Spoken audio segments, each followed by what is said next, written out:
என்கிட்ட பேசும்போது ரொம்ப பெருமையாக இருந்தது. என்னென்னு கேட்டிங்கன்னா, என்ன சௌக்கியமாக இருக்கீங்களா அப்படின்னாரு. நான் அதிர்ந்து போனேன். ஏன்னா நான் என் பேரையே சொல்ல போகல.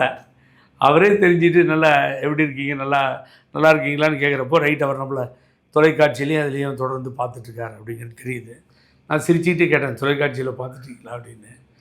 அப்புறமா அண்ணன் ஜேசிடி பிரபாகரன் சபாநாயகர் வர்றப்போ நான் உங்களை பார்க்குறதா இருந்தது. அப்போது அவரோடு சேர்ந்து வர்றதா ஒரு பிளான் பண்ணோம் எல்லோரும். தேர்தலுக்கு முதல்லையே வர்றதா கண்டினியூஸாக இருந்தது. மாறி மிஸ்டர் பிரபாகரன் வந்தார், இன்றைக்கி சபாநாயகர் ஆகிட்டார். அவர் கூப்பா கிருஷ்ணன் அவர்கள் முன்னாள் அமைச்சர் வந்தார். எல்லாம் ஒன்றா தான் ஒரே யூனிட்டாக பயணித்தோம். ஒரு அமைப்பை ஏற்படுத்தினோம், ஒருங்கிணைப்பு குழுன்னு.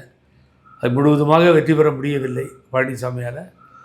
ஆகவே அவர் வந்தார், சபாநாயகர் ஆனார். இவர் வந்தார், சேர்மன் ஆனார். நிற்க வாய்ப்பு கிடைத்தது. அது கிடைக்காமல் போனது என்று சொன்னேன்.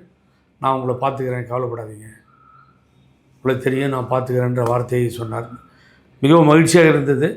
ஒரு மெமோண்டோ எடுத்துகிட்டு போயிருந்தேன், டிஃப்ரெண்ட் மெட்டீரியல். ரொம்ப நல்லா இருந்திருக்கும், அதை நீங்கள் பார்த்துருப்பீங்க டிவியில். அதுதான் ரொம்ப மகிழ்ச்சியாக இருந்தது. அதை உண்மையை சொல்லணுன்னா, எனக்கு என்னுடைய பசங்க பண்ணி ரெடி பண்ணி கொடுத்தாங்க. பசங்களில் பெரியவன் அவரோட ஃபேனு, சங்கீதன்னு. அங்கேயே சினிமா ரிலீஸ் ஆனால் அவங்க போய் ஒரு குரூப்பாக அந்த பசங்க போவாங்க, ஸ்வீட்லாம் கொடுத்துட்டு.